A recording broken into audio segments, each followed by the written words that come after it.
The blaring sound of 7 in the morning jars you violently from your sleep, shoving dreams away like rocks off a cliff, never to be seen again.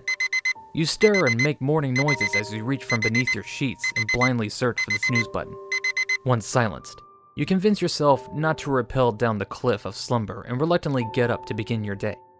Yawning widely, you shuffle from your room to the hallway, wiping crust from your eyes and drool from your mouth. You never were a very pretty sleeper, part of the reason why you're still single. The thought makes you smile randomly.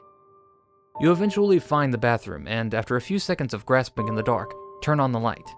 You flinch back like a frightened vampire before shaking your head at your own immaturity and stepping inside for a meeting with the porcelain head. Concluding the meeting with the flesh, you move to the sink to wash your hands. Your eyes wander up to the mirror, looking at your own semi-sleeping reflection. Your hair is a mess, and the bags under your eyes look like plums. You think to yourself, "Wow, who's that sexy beast?" and chuckle softly, wringing soap from your hands. Then, as you dry them on a towel adjacent, you get an idea. Have you ever actually seen yourself looking away in a mirror? Not like you turn your head and look back with your eyes. That doesn't count because you'd still see your reflection looking at you. You're thinking more along the lines of catching yourself looking away, of somehow moving so quickly that you defy physics and actually see your reflection looking away before it can look back with you. Like the reflection is someone you can trick into making a mistake. Clearly, you think to yourself, this is a dumb idea. A really dumb one. You can't catch yourself looking off in a mirror. The amount of damage you need to do to the laws of nature and time, well, simply put, it's impossible. That being said, you decide to try it anyway. A little pointless experiment to pass the time. It is Saturday after all, so it's not like you have anything better to do right now. Might as well indulge in a little childish self-amusement. You place your hand flat on the sink, lock eyes with your reflection, and slowly turn your head until you can barely see the edge of the mirror. You mentally count 1, 2, 3, and turn sharply back to the mirror. Your reflection stares back at you. The both of you purse your lips thoughtfully. You repeat the process. Stare, turn, count to 3, and turn back as fast as you can. Same result, staring at yourself. You stick out your lip in a pout. You don't even know why you're doing this, but it's frustrating as hell. Maybe it's because you're still half asleep. Maybe it's because you're just crazy like your parents used to tease. Whatever the case, you decide to try again. You stare at yourself, seeing all the colors in your irises, the red of the thin veins along the scleras. Slowly, you turn away, finding a point on the wall to focus on. However, instead of turning back immediately, you wait, keeping your head still, your eyes locked on the little nondescript spot. You tell yourself that, if you wait long enough, maybe you can fake it out, trick it into letting you win the game. You smile a bit at your own silly stupidity, but restrain the laughter, trying to maintain focus. You count the seconds in your head. 10, 11, 12. You remember your childhood, games played with friends, games like hide and seek or the staring contest. 15, 16, 17. You remember your own competitive nature back then, the desire shared by all children to succeed over your friends, the desire to win at everything you do, no matter how pointless or impossible. 20, 21, 22. You understand that you feel the same desire now, to reach for something you know is too far away, to try anyway until your fingers wrap around its barely material form. 25, 26, 27. Even if it means falling over the edge, even if it means going just a smidge too far, the desire to win in this moment of ticking seconds is just too great. 28, 29, 30. You snap your head around so fast it makes your vision blur for a moment. You have to blink the sudden fog from your eyes in order to see. When you do, you see the mirror, same as before, and yet completely different. First, you stare in disbelief. Then you let out a long, deflated sigh, which, as your lips slowly curl up into a smile, changes to a small, abrupt, slightly shocked laugh. Your reflection, standing directly opposite you, is still staring off to the side. You can't believe it. a disembodied image of yourself following movements and actions completely independent of you. You've only seen yourself like this in pictures or home movies. It's unsettling, not to mention completely terrifying to see it happen in a mirror, something not capable of pre-recording images.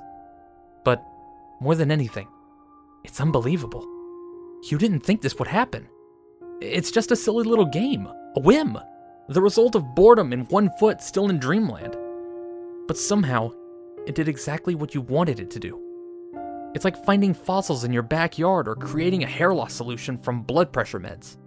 You want to tell someone about this, show this to someone, maybe even create a sideshow attraction out of it and become exceedingly famous. You want to let someone know how you played the most impossible game there is and came out on top. That being said, you're locked to the sight of yourself looking away, unsure what might happen if you move or speak.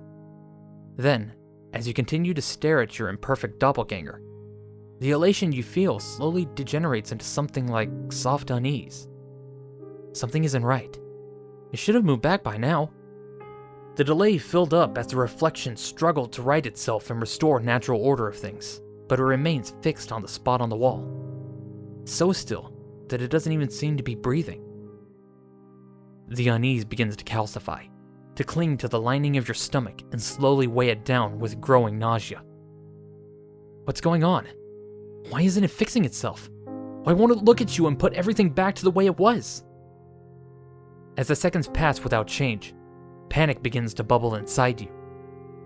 You want to speak, to shout out at the reflection, to reach up and smack the glass as if you could wake it up or something, but you remain as fixed as it is, though a slight tremor begins to move through your bones. You shake and sweat, the desire to scream and cry and beg for the figure in the mirror to please look at you, almost overwhelming. What if it never moved? What if it stayed that way, and every time you look in a mirror next, all you would see is a sideways glance, unsullied as you brush your teeth, unbent as you wash your hands, unsaturated as you stepped out of the shower? What if it never leaves this mirror, and all the mirrors in the world would only show the wallpaper behind your back, the towel rack behind your head, the empty space where you should be but will never occupy again, like a lifeless ghost?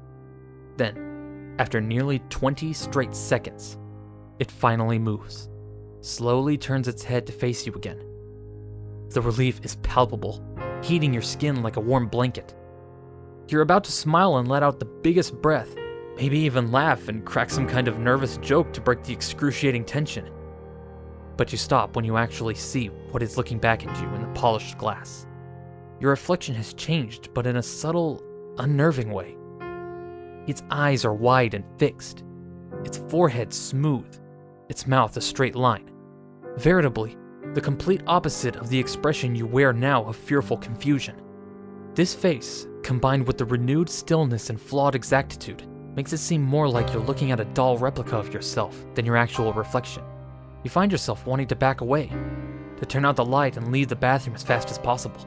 But you're fixed to the spot, staring at what should be a perfect representation of yourself, but is somehow anything but.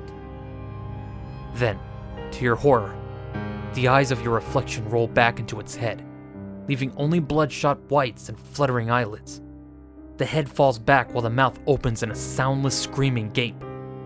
Then, with a brief shudder, the body crumples out of frame like a puppet relieved of its strings. The sounds of flesh and bone thudding against the floor, clear and perfect.